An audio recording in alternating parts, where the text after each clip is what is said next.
Welcome to Tyler's Talk, ladies and gentlemen. Today is May the 21st, 2026. I need to clean my thing up. Hold up. There we go. Today is May the 21st, May 21st, 2026. We're going to be talking about AEW because, ladies and gentlemen, they had a 3-hour show. They had Dynamite and Collision in one day, but they're going to have a 4-hour pay-per-view. Why? I don't know why, but ladies and gentlemen, that's that. First, let's talk about the buy-in, the pre-show. It was official that Renee and Mick Foley will be the hosts of the pre-show, the buy-in. So is Mick Foley part of the AEW, or he's just doing it because he's a legend? I have no idea. Next, we got Willow Nightingale had to vacate her TBS title because of an injury. She hurt her right shoulder, I think during a match she had. And she can't compete in the Owen Hart tournaments because of injury. And now, ladies and gentlemen, there's going to be a wild card that's taking her spot. We will find out who it is. It could be somebody got signed with AEW. A former WWE superstar. I have no idea. It could be a former TNA superstar as well. We have no idea who's going to be in it, but we will find out. First match of the evening, we got Andrade, Mark Davis, and Ricochet versus Chris Jericho and the Young Bucks. All of these guys will be in the Stadium Stampede match on Sunday at Double or Nothing. It was a pretty decent match. It was a pretty decent 6-man tag team match, but the winner of that match was Mark Davis, Andrade, and Ricochet. And then we got a whole bunch of people from every team up for the Stadium Stampede match. I don't think it's everybody. We got the Dogs. We got the Hurt Syndicate. We got Jack Perry with a bag of onions coming out and start whacking people with it.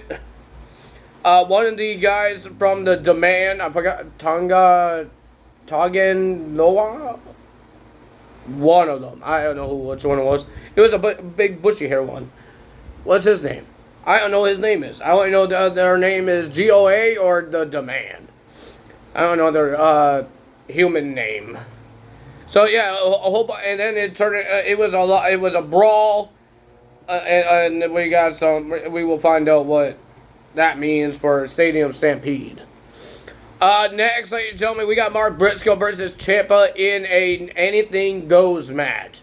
This match was bloody. These guys trying to hurt each other, injure each other. They were using cheese graters. They were using barbed wire. They were using a screwdriver to start making people bleed.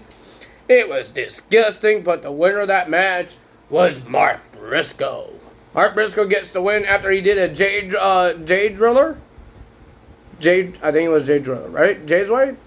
No, I think it was a Jade Driller. Wasn't it a Jade Driller? It's his brother's move.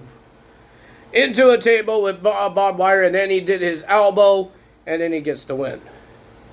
Next, we got Kyle O'Reilly versus Jon Moxley for the Continental Championship Eliminator match. Not for the championship. Jon Moxley been doing all these Eliminator matches lately. Whoever could beat him, they get a shot at the title. But ladies and gentlemen, nobody won this match because it was a time limit. And I guess there's a rule that if nobody could beat Jon Moxley by pinfall or submission, they still get a title shot because they survive the time limit. So at Double or Nothing, it will be Kyle O'Reilly versus Jon Moxley. But Kyle O'Reilly told Jon Moxley, I don't want time limits when we go at it. So there's going to be no time for the Continental Championship at Double or Nothing. Next, we got Athena, Tickler, Julia Hart, and Sky Blue versus Thunder Rosa, Mina, and the Brawling Birds. It was a pretty decent 8-women's match, but the winner of that match was Athena's team getting the win. And then we had Darby Allin versus Mike Bailey for the World Championship. This is the main event for AEW Dynamite. MJF was on commentary, and he wants Mike Bailey to win this match because he thinks that Mike Bailey might not do the bald stipulation if he won the world title, or he thinks it would be an easy match for him, that he could win the world title and he could keep his hair.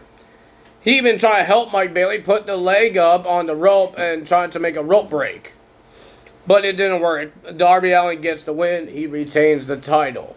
And at the end, we got Kevin Knight saying nice things about Darby, but he's making sure that Darby don't make anyone upset, the AEW roster. Because they want to see MJF be bald. And then MJF attacked Darby Allin after this whole speech thing with Kevin Knight. He attacked him, and then he tried to shave Darby Allin's hair. Darby Allin reversed it and tried to shave MJF's hair, but MJF ran away. Now we got to Collision. They never had good matches for Collision. We got two jobbers. Technically three, because there's a tag team one. But there's jobbers. And there's a guy named Rouge who wants to go for the world title, but he's facing jobbers. How is he? I don't think he's a contender. I don't really think he's anything good if he's facing jobbers. Like, how is that? How is a contender? I don't understand that. That's not a contender. That's just a guy that's beating a whole bunch of jobbers. Do you think Omos is going to get a WWE Championship match or a Triple Mega Championship match because he beat jobbers? No, I don't think so. We got Will Ospreay versus Shibata. It was a pretty decent match, but the winner of that match was Will Ospreay getting the win. And Samoa Joe comes out. He has a whole bunch of things to say. There's just a whole bunch of talking.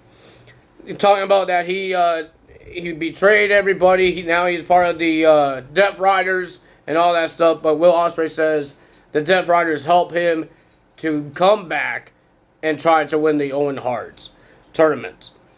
And that's all that. And then we got Rouge versus a jobber. The winner of that match was Rouge. Cool. I don't see him winning the world title anytime soon if he's going to be facing jobbers.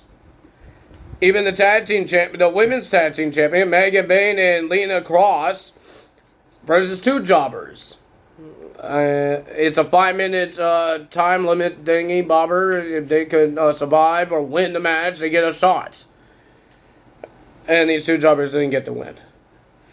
We have a tag team title match, FTR versus Orange Cassidy and Roderick Strong, because Kyle O'Reilly has a Continental Championship match, and there's only 2 tag team titles. So they can't have 3 people.